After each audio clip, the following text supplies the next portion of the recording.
7 भाइयों और एक बहन की अनोखी कहानी, जिसे सुनकर लोगों के रोंगटे खड़े हो जाते हैं। हजारों वर्ष पूर्व झारखंड के दक्षिणी छोटानागपुर की प्रसिद्ध 7 भाइयों और एक बहन की कहानी पीढ़ी दर पीढ़ी हमारे पूर्वजों के द्वारा नई पीढ़ी को बताई जाती है। इस कड़ी में हमारे बुजुर्गों द्वारा यह कहानी मैं भी सुनता आ रहा हूँ, जिसके अवशेष आज भी छोटानागपुर की धरती पर मौजूद हैं, जो झारखंड राज्य के रांची जिले में स्थित बुढ़मू प्रखंड के गिंजो ठाकुरगांव नामक गांव में बिंदु टोंगरी के नाम से काफी प्रसिद्ध है। यह सत्युगी कहानी इस प्रकार है। 7 भाई बहनों में एकलौती छोटी बहन बहुत ही शांत स्वभाव, आज्ञाकारी एवं संस्कारी थी। उनमें सबसे बड़े भाई का विवाह हो चुका था। 7 भाइयों में सबसे छोटा भाई एक आंख से अंधा था। छोटे भाई के दिल में अपनी इकलौती बहन के लिए बड़ा प्यार एवं लगाव था। एक दिन बड़े भाई अपनी पत्नी और अपने छोटे भाइयों को साथ लेकर अपने खेतों में काम करने चले गए। चूंकि उस जमाने में खेती-बाड़ी आपसी सहयोग से हुआ करते थे, सभी लोग खेतों में काम करने जाने से पहले अपनी छोटी बहन को खाना बनाने का आदेश देकर घर से निकलते हैं। 7 भाइयों की बहन अकेले घर पर खुशी खुशी सबके लिए खाना बनाने के लिए जंगल से सरौटी साग को तोड़ कर लाती है और बड़े प्यार से सरौटी साग की सब्जी बनाने से पहले बैठी सब्जी, फल आदि काटने का औजार से साग को काटने लगती है। इसी दौरान वह अपनी उंगली भी काट बैठती है और रक्त की एक तेज धार निकलने लगती है, जिससे उसका पूरा हाथ खून खून हो जाता है। तब वह सोचने लगती है कि अगर घर के दीवार में खून को पोंछूंगी तो भैया लोग देख लेंगे और चिंता करेंगे। वह इस डर से सब्जी पकाने वाले छाता साग में सारा खून को पोंछकर खून को बहने से रोकती है। फिर इसी खून लगे साग को सब्जी बनाती है। जब उसके सारे भाई और भाभी अपने खेतों से लौटते हैं तो छोटी बहन हमेशा की तरह सभी के लिए साफ थाली में खाना और मिट्टी के लोटे में पीने के लिए पानी देती है और सभी एक साथ खाना खाते हैं और पके हुए साग को खाकर खाने की जमकर तारीफ करते हैं। और वे सब अपनी बहन से पूछते हैं कि बहन, तुम्हारे द्वारा बनाया हुआ यह साग बहुत बार खाए हैं, परंतु आज की बनी सब्जी का स्वाद बहुत ही अद्भुत लगा। बताओ ना, कैसे और क्या क्या मिलाकर इतना स्वादिष्ट सब्जी बनाई हो। पहले तो बहन डर से सहम गई कि कहीं भाइयों को पता न चल जाए कि मेरे हाथ की उंगली कट गई है। फिर वह थोड़ा सोचकर बोलती है कि कुछ नहीं भैया, जैसा हमेशा की तरह सब्जी पकाती हूँ वैसे ही तो बनाई हूँ। बहन अगले दिन 7 भाइयों के अनुरोध पर फिर से एक बार वही छाता साग की सब्जी बनाती है, परंतु भाइयों को पिछले दिन के जैसा स्वाद नहीं मिलता। फिर ऐसा ही अनुरोध 3-4 बार हुआ, लेकिन खून लगे साग का स्वाद उनके मनमस्तिष्क से उतर ही नहीं रहा था। असलियत जानने की जिज्ञासावश 7 भाई और भाभी ने उससे उस दिन के खाना बनाने का तरीका जानने का जिद करने लगे। मजबूरन बहन को सारी घटना बतानी पड़ी। सच्चाई मालूम होने पर 5वां भाई, जो बहुत ही लालची किस्म का था, उसने बाकी भाइयों से कहा कि बहन का खून इतना स्वादिष्ट लगा तो इसका मांस कितना स्वादिष्ट होगा। यह बोलकर सभी भाइयों के बीच चर्चा करने लगता है। सबसे छोटे भाई को छोड़कर बाकी भाइयों ने बहन को मारकर उसका मांस खाने को राजी हो गए थे। मांस खाने की सोचकर उन सभी के मुंह से लार टपकने लगता है। भाइयों के मन में स्वादिष्ट खाना खाने के लिए वे कितना लालची बन गए, इसका आभास उसकी बहन को हो गया कि किस प्रकार उसके भाई उनकी मांस खाने की लालसा रखते हैं। एक दिन 7 भाई शिकार खेलने के बहाने अपनी बहन को लेकर घने जंगल में लेकर जाते हैं, जहां पूर्व से निर्मित 4 केंद के वृक्षों पर बने मचान के नीचे पहुंचते हैं, जिस पर अपनी बहन को यह झूठ बोलकर चढ़ने के लिए बोलते हैं कि इस मचान पर जंगली जानवर तुम पर हमला नहीं कर सकेंगे। इस प्रकार सातों भाई अपनी बहन को मचान पर बैठाकर अपना अपना धनुष लेकर शिकार करने का ढोंग करके चले जाते हैं। तब बहन को पूरा आभास हो चुका था कि आज उसका आखिरी दिन है, लेकिन वह चाहती थी कि उनके भाइयों की इच्छा पूर्ण हो, इसलिए भी वह मचान में जाकर बैठ जाती है। फिर सभी भाई केंद के वृक्ष पर बने मचान से कुछ दूरी पर स्थित टुंगरी छोटा पहाड़ पर अपने अपने धनुष बाण के साथ पहुंचते हैं और एक चट्टान पर बारी बारी से अपने बाणों को तेज धार प्रदान करते हैं।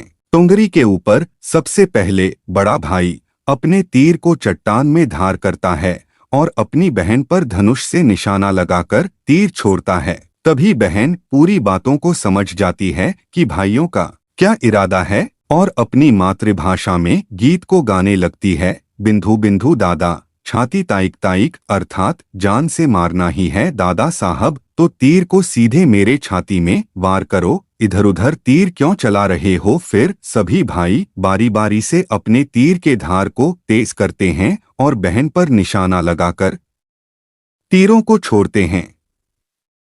छहों भाइयों का निशाना खाली जाता है और सातवां भाई जो सबसे छोटा था वह तीर चलाने से इनकार कर देता है, क्योंकि उसे अपनी छोटी बहन से बहुत लगाव था। वह बहन जानती थी कि उनके सातों भाइयों में सबसे छोटा भाई दादा बाकियों की तरह लालची नहीं है। छहों भाई छोटे भाई पर पूरा दबाव डालते हुए आदेश देते हैं कि अगर वह तीर नहीं चलाएगा तो बहन की तरह उसे भी मार देंगे। फिर छोटा भाई उदास मन के साथ तीर को थोड़ा ही धार कर दूसरी दिशा में तीर को छोड़ने की कोशिश करता है और तीर को धीरे से छोड़ता है। बहन हर बार की तरह इस बार भी वही गीत गाती है। बिंधु बिंधु दादा, छाती ताइक ताइक। इतने में छोटे भाई का तीर सीधे बहन के सीने को भेद देता है और बहन की आत्मा शरीर से अलग हो जाती है और उसकी आत्मा उसी स्थान पर भटकने लगती है।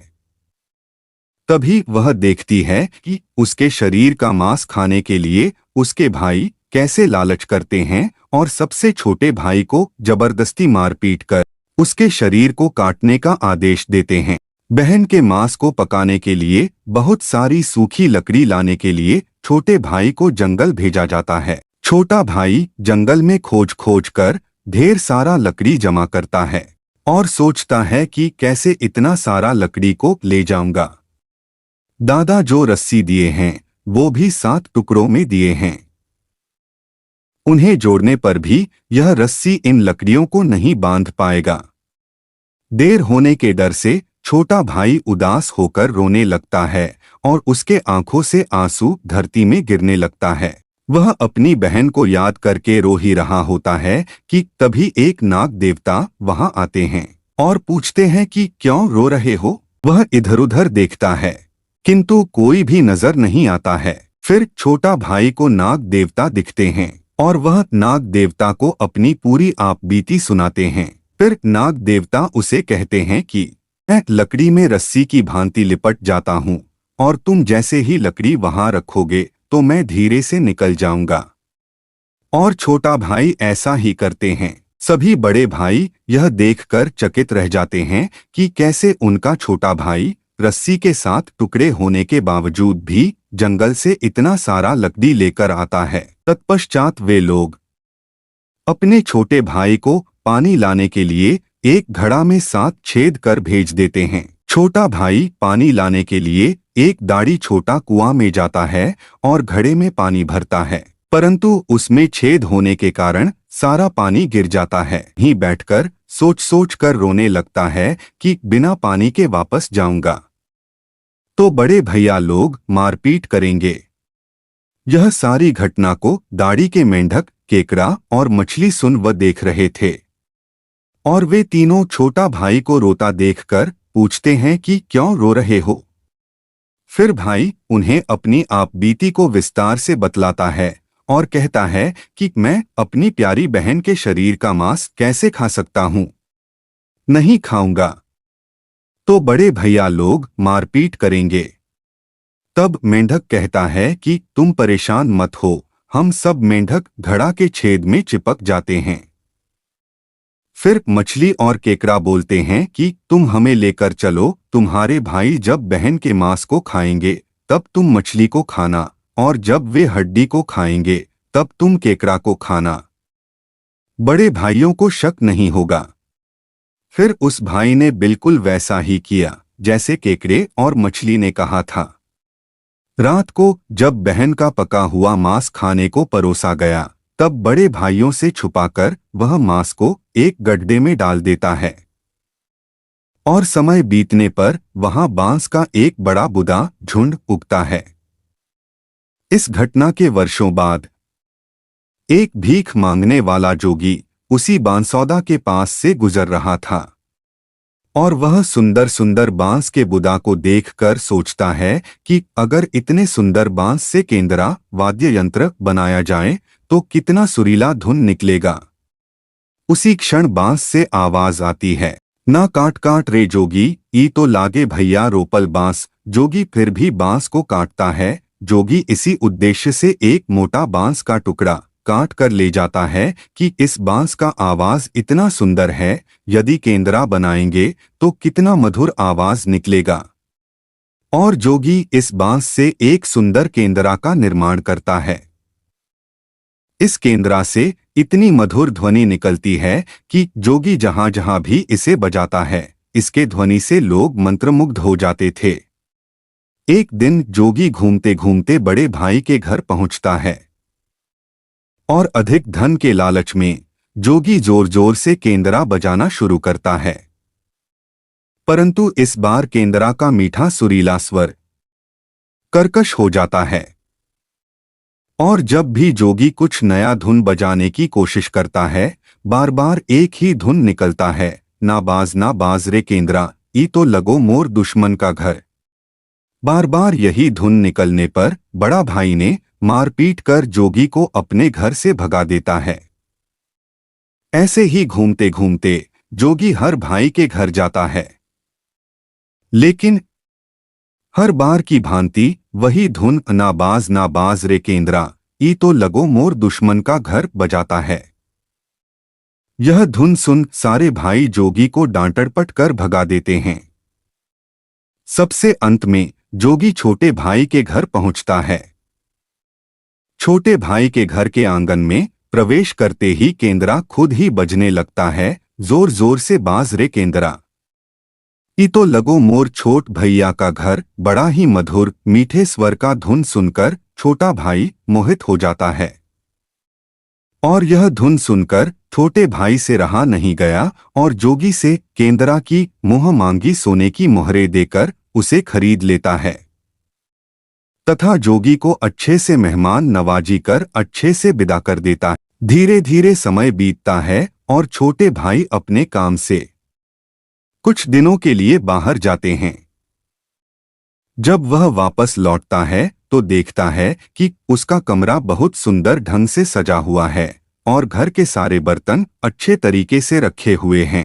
तब छोटा भाई सोचता है कि हमेशा मेरे कमरे की साफ सफाई घर के नौकर करते हैं, लेकिन कभी भी इतना सुंदर सजाया नहीं गया है। फिर भाई अपने नौकरों से पूछताछ करते हैं कि मेरे कमरे को इतना सुंदर किसने सजाया है। नौकरों के मना करने पर कुमार सोचते हैं शायद भाभी आई होगी और मेरे कमरे को सजा कर गई होगी। जब भी भाई घर से बाहर काम के लिए जाते, यही घटना हर बार देखने को मिलती। भाई के मन में जानने की जिज्ञासा उमड़ने लगी कि आखिर मेरे घर को इतने सुंदर ढंग से कौन सजावट करता है। वह अपने भाइयों तथा भाभियों से भी पूछता है, और वे लोग भी सजावट करने की बात से साफ मना कर देते हैं। एक दिन छोटा भाई सच्चाई पता लगाने के लिए किसी काम का बहाना कर बाहर जा रहे हैं बोलकर निकलते हैं, और छुपकर पुनः वापस आकर अपने कमरे में गोल मोड़े हुआ चटाई के अंदर छुप जाते हैं। कुछ समय इंतजार के बाद भाई देखते हैं कि एक खूबसूरत सी लड़की केंद्रा से निकलकर कमरे के अंदर आती है और सारे कमरे की साफ सफाई कर वापस उसी केंद्रा में समा जाती है।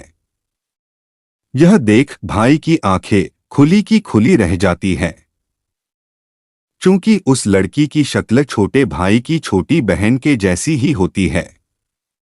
भाई अगले दिन फिर से एक बार उसी प्रकार छुप जाते हैं और जैसे ही वह सुंदर लड़की पूरे कमरे की साफ सफाई का काम खत्म कर वापस केंद्रा में जाने वाली होती है, तब छोटे भाई उस लड़की का हाथ पकड़ लेते हैं और तुरंत केंद्रा को जला देते हैं, जिसके बाद वह लड़की हमेशा के लिए मानव रूप में परिवर्तित हो जाती है और दोनों भाई बहन खुशी खुशी अपना जीवन जीते हैं।